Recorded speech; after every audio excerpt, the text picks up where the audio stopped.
Mary is a 14-year-old freshman new student at an all-girls boarding school in rural Ontario. She is assigned a dorm room with Polly and Victoria, nicknamed Tori, two seniors. Polly is an American, and Victoria is a Canadian local. On Mary's first day at the school, Pauline turns a quiet afternoon on the campus into a music-blasting dance party and spikes the punch with hard liquor.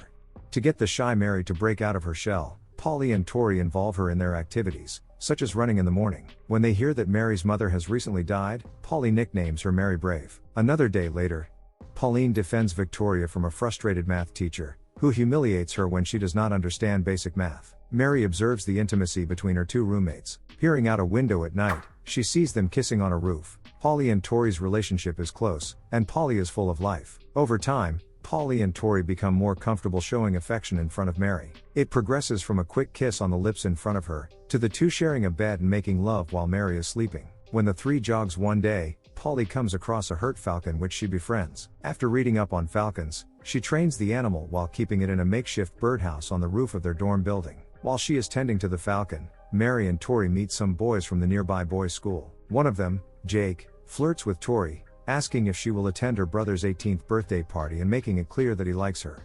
When Mary and Tori are alone, Tori expresses disgust at the boy's interest in her, saying, "He liked my tits." When Mary asks if she'll go to the party, Tori says, "No thanks, I'd rather stay home and do the math." Meanwhile, on the sides, Mary spends time with the local groundskeeper Joe Menzies, who volunteers to help landscape the campus. Mary confides in Joe about her troubled home life and her lack of parental attention from her father, who has begun neglecting her after her mother's death, and focuses on her stepmother, who mistreats Mary.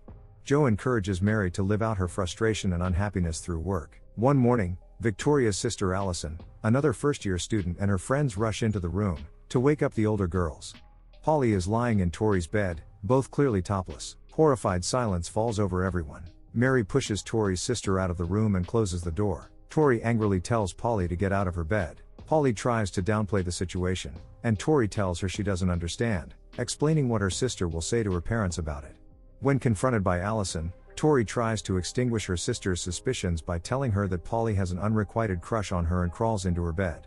Her sister promises to fix the rumors about Tori and not tell their parents anything. As she walks away from this conversation, Victoria collapses into tears. In the school library, Victoria explains to Mary that her conservative family strongly oppose homosexuality. She must stop the relationship with Polly to prevent their rejection.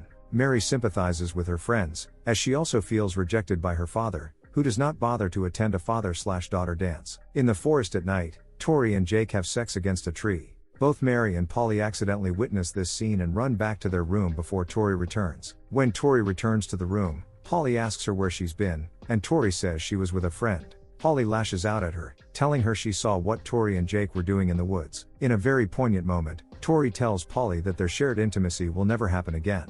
Still, she would always love her, both as a friend and as a lover. From this point onward, Polly rapidly degenerates into psychotic behavior over Tori's withdrawal from their relationship. She smashes a mirror, hurls a dish cart to the ground, and begins to act out in belligerent ways in class and out of it. A rejection letter from the agency that handled Polly's adoption, which informs her that her birth mother denied a request from Polly to get in touch, further sends her over the edge.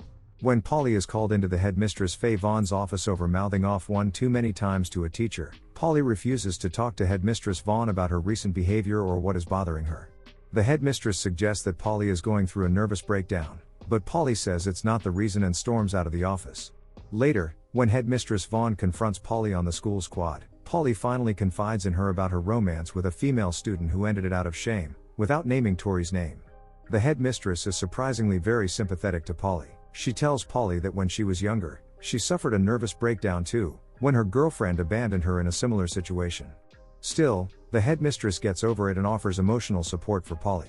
But Polly refuses to talk anymore and walks off. Meanwhile, Victoria, clearly ashamed of her lesbianism, creates a fabricated image of her heterosexuality to her friends and sister by dating Jake Hollander from a nearby all-boys school and avoiding Polly.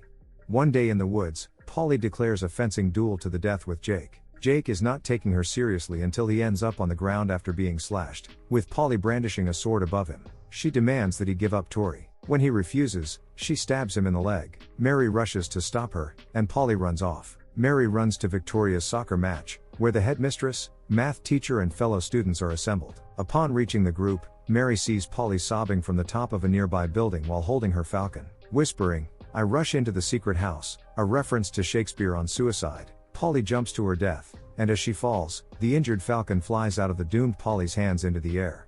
The final shot shows the recovered falcon flying away into the bright blue sky background.